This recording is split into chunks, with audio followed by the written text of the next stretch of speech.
अरे ओ महारानी, मेरा भाड़ा कब तक दोगी या फिर अपना ठिकाना ही यहीं लगा लोगी? मेरा भाड़ा अगर समय से नहीं मिला तो तुम अपना ठिकाना कहीं और जाके ढूंढो। मैं इतना नहीं सहने वाली हूँ। सारे किराएदारों ने मुझे टाइम पे किराया दे दिया, लेकिन तुम हो हर बार का यही नाटक करती रहती हो।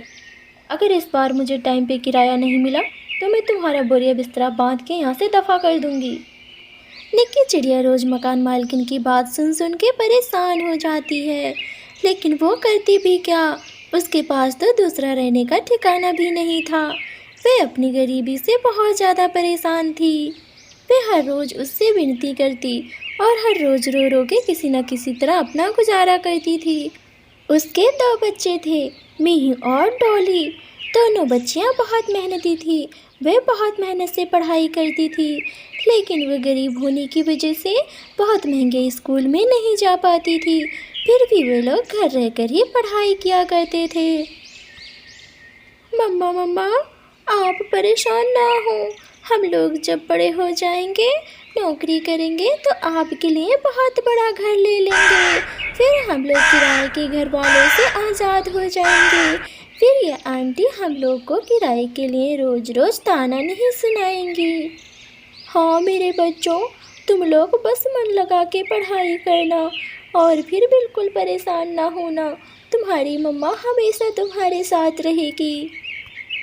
लेकिन मकान मालिक के झिक-झिक से बच्चे सो नहीं पाते हैं। मामा चिड़िया भी बहुत परेशान होती हैं कि सुबह मैं कैसे पैसे दूंगी।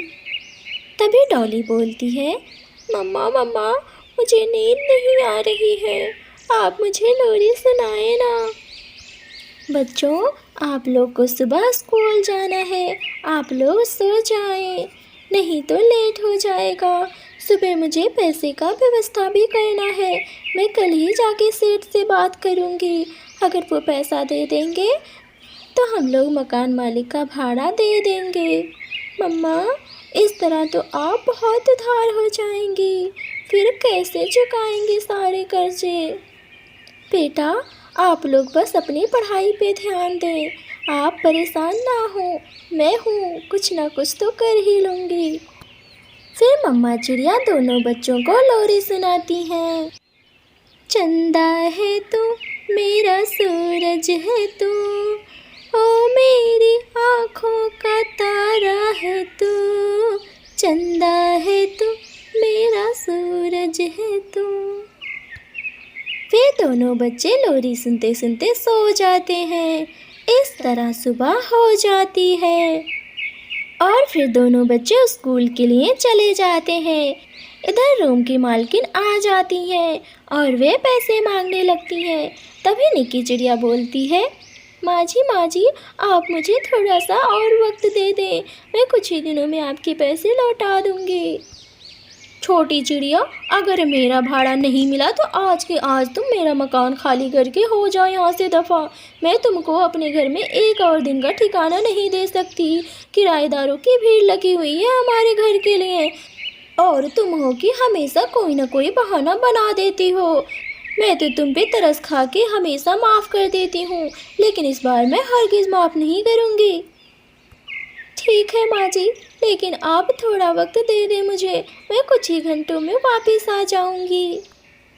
फिर निक्की चिड़िया बहुत निराश हो जाती है और वहाँ से उदास मन से सेठ के घर जाती है। सेठ जी, मुझे कुछ पैसे उधार दे दें, मैं आपको ज़रूर लौटा दूंगी और बहुत जल्दी लौटा दूंगी। छोटी चिड़िया, ठीक है, लेकिन तुम पहले मुझे कोई सामान गिरवी रखने के लिए दो, क्योंकि मैं ऐसे ही किसी को पैसे नहीं देता। अगर वो मुझे पैसे वापस नहीं लौटाएगा तो मैं क्या करूँगा? आखिर मेरा धंधा है। निक्की चिड़िया यह बात सुनकर बहुत परेशान हो जाती है। सेठ जी, मेरे पास तो कोई सामान नहीं है, मैं आपको कोई सामान नहीं दे सकती। आप मुझ पर भरोसा रखें, मैं ज़रूर आपके पैसे वापस लौटा दूँगी। लेकिन सेठ काका उसकी बात बिल्कुल भी नहीं मानते और निराश होकर छोटी चिड़िया फिर वहाँ से चली जाती है। वापस घर लौटते ही उसकी नज़र संदूक पे जाती है। फिर वह संदूक खोलती है और अपना हार निकालती है। मम्मा, मुझे आप माफ़ कर दें। ये आपकी आखिरी निशानी मेरे पास थी। मैं अपना परिवार बचाने के लिए ये कर रही हूँ। मुझे ये करना ही होगा और मैं अपने बच्चों को बिना छत के नहीं रख सकती। आप मुझे माफ़ कर दीजिएगा। इतना कहकर निक्की चिड़िया सेठ के घर चली जाती है और वो हार गिरवी रख कर पैसे वापस ले आती है। फिर वो मकान मालकिन को पैसे दे देती है और फिर घर के लिए कुछ राशन भी ले आती हैं।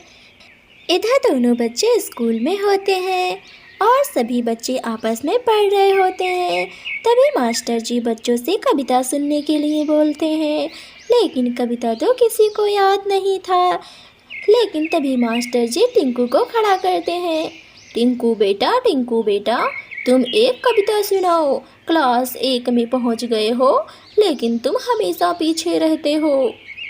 मास्टर जी, मुझे कविता नहीं याद है। मैं कल पक्का सुना दूंगा आपको कविता।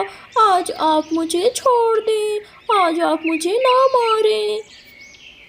टिंकू बेटा, तुम रोज यही कहते हो, लेकिन तुम कभी कविता नहीं सुनाते हो।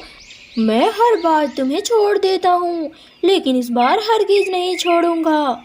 और फिर मास्टर जी टिंकू को पटरी से मारने लगते हैं। मैं हूँ बेटा, तुम्हें तो याद ही होगा। चलो अब तुम्हारी बारी, तुम कविता सुनाओ। फिर मीहू डरते हुए उठती है। टॉली दीदी, मुझे तो कविता नहीं याद है। मैं कविता कैसे सुनाऊंगी? मुझे भी मार पड़ेगी। अरे मीहू, तुम कैसे भूल सकती हो? झूला वाला कविता तो तुम्हें याद है ना? कल ही तो तुमने मम्मा को सुनाया था होमवर्क में। हाँ दीदी, आपने सच कहा। अरे क्या तुम लोगों में खुसर फुसर हो रही है? नहीं याद है तो पिटने के लिए तैयार हो जाओ। नहीं गुरुजी, मैं कविता सुना रही हूँ।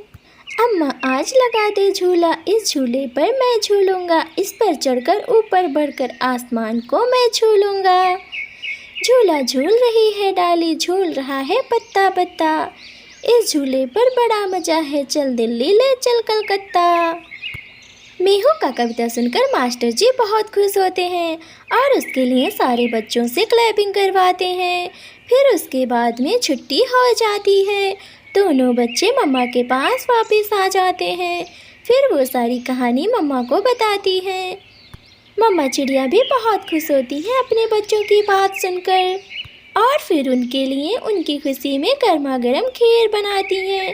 फिर सारा परिवार खाना खाकर सो जाता है। मम्मा बहुत बुरा हुआ। आज मास्टर जी ने मुझे डंडे से मारा। आप उनको सबक सिखाएं, नहीं तो मैं स्कूल नहीं जाऊंगा। टिंकू अपनी मम्मा से शिकायत कर रहा था। तभी गौरी बोलती है, क्या मेरे बच्चे को गुरुजी ने मारा? उसकी इतनी हिम्मत, मैं उसे बिल्कुल नहीं छोड़ूंगी। बेटा तुम सो जाओ, मैं कल खबर लेती हूँ उस मास्टर की।